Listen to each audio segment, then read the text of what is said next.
En este proceso penal se investiga una delincuencia organizada que se habría dado alrededor del manejo de empresas públicas. En la reinstalación de la audiencia preparatoria de juicio por el delito de delincuencia organizada, dentro del denominado caso Encuentro, la agente fiscal a cargo de la causa, Luzmila Glugla, emitió un dictamen acusatorio en calidad de autores directos contra los 7 personas procesadas, entre ellas Danilo Carrera, cuñado del expresidente Guillermo Lasso, Hernán Luque, expresidente de la empresa pública Coordinadora de Empresas Públicas, y Antonio Clemente I.M., exgerente general de la Corporación Nacional de Electricidad.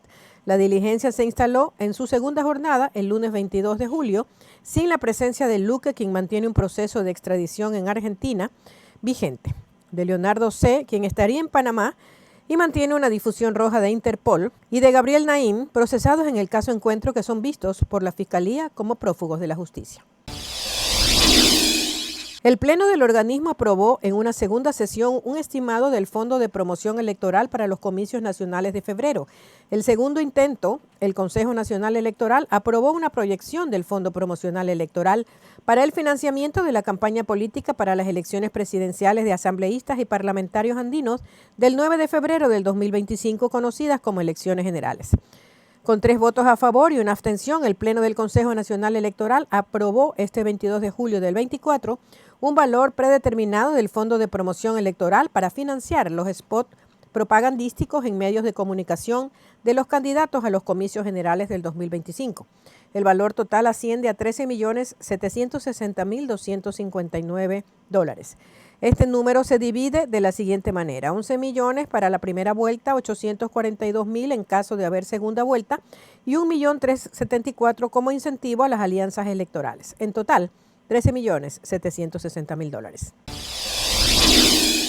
El 19 de julio, el presidente Daniel Noboa envió una nueva objeción a la norma, lo que fue calificado como un acto inconstitucional por el legislativo. El presidente Daniel Noboa envió el 21 de julio al registro oficial el proyecto de ley reformatoria a la Ley de Seguridad Social y del BIES.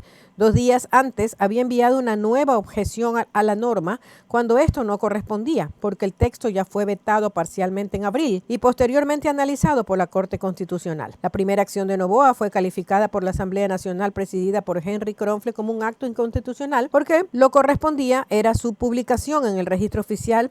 Y ante el cambio de postura del Ejecutivo, el secretario del Legislativo, Alejandro Muñoz, se pronunció en sus redes sociales y dijo que esto debió ocurrir desde el inicio. No obstante, la Corte declaró improcedente el veto y ese artículo concluyó que no es conveniente incluirlo a 2 nuevos vocales al Consejo Directivo del IES, que no se infrinja en la Constitución. El Consejo de la Judicatura debe estar blindado de cualquier injerencia política, afirmó el funcionario, que aclaró que no es correísta ni novoísta. El nuevo presidente del Consejo de la Judicatura dijo la mañana del 22 de julio que respetará el cronograma para el concurso de jueces de la Corte Nacional de Justicia, aprobado por el Pleno del organismo que presidía su anterior Álvaro Román. 3 de las 10 personas investigadas en el proceso penal del caso Encuentro recibieron un dictamen obstentivo de parte de la Fiscalía. Esta delincuencia organizada o estructura criminal contaba con un acuerdo de voluntades para realizar dichas actividades ilícitas por medio de sus colaboradores, cuyo fin último era la obtención de réditos económicos indebidos y otras de orden material. Con esta frase terminaba la fiscal Luzmila Glugla el relato de los hechos que para ella configuran el delito de delincuencia organizada dentro de lo que se conoce como caso Encuentro desde octubre del 2023. Ridículo y Nerón fueron las palabras usadas por el líder de la Revolución Ciudadana y el presidente de la República, respectivamente, para desprestigiarse. La entrega de una garantía soberana por parte del gobierno para la prefectura del Guayas volvió a enfrentar en redes sociales al presidente Daniel Noboa con el exmandatario Rafael Correa, quien mutuamente emitieron comentarios para desprestigiarse. El evento que desató la fricción ocurrió el lunes 22 de julio. El ministro de Economía y Finanzas, Juan Carlos Vega, firmó la garantía soberana que le da el respaldo estatal para que la provincia de Guayas pueda acceder a un crédito de 50 millones con el Banco de Desarrollo de América Latina y el Caribe, cuyos recursos serán destinados a obras de vialidad, riego, desarrollo productivo y vivienda social. El presidente Noboa posteó una foto del evento junto a la prefecta Marcela Guiñaga, integrante y expresidenta del movimiento correísta Revolución Ciudadana. Participar en alianzas otorga incentivos como el de promoción electoral. Cada organización recibe el 20% adicional del monto asignado. El Consejo Nacional Electoral está receptando las inscripciones de alianzas electorales entre organizaciones políticas para participar en las elecciones generales del próximo 9 de febrero. Desde el 22 de julio, los diferentes partidos y movimientos ya pueden inscribir sus alianzas por las que recibirán incentivos de promoción electoral como el 20% adicional en el monto asignado para la organización. Otras organizaciones de transporte mantienen su participación en las mesas técnicas promovidas por el gobierno. 2 sectores sociales definirán acciones de hecho frente a las recientes políticas económicas del gobierno del Daniel Noboa Sin, arraigadas en el incremento de los precios a las gasolinas Extra y Ecopaís como parte de la reducción de los subsidios y la seguridad ciudadana. En una asamblea nacional, los gremios de transporte interprovincial tomaron decisiones para radicalizar medidas de hecho para exigir al gobierno de Daniel Noboa seguridad para sus unidades debido a actos delincuenciales. La Federación de Cooperativas de Transporte Interprovincial tiene previsto tener una asamblea general en su sede en Quito para radicalizar su posición, dijo su gerente Abel Gómez Ceballos en declaraciones públicas. La Fiscalía presentó 200 elementos de convicción. Se acusa a Carrera como presunto autor directo del delito de delincuencia organizada con la presentación de 200 elementos de convicción.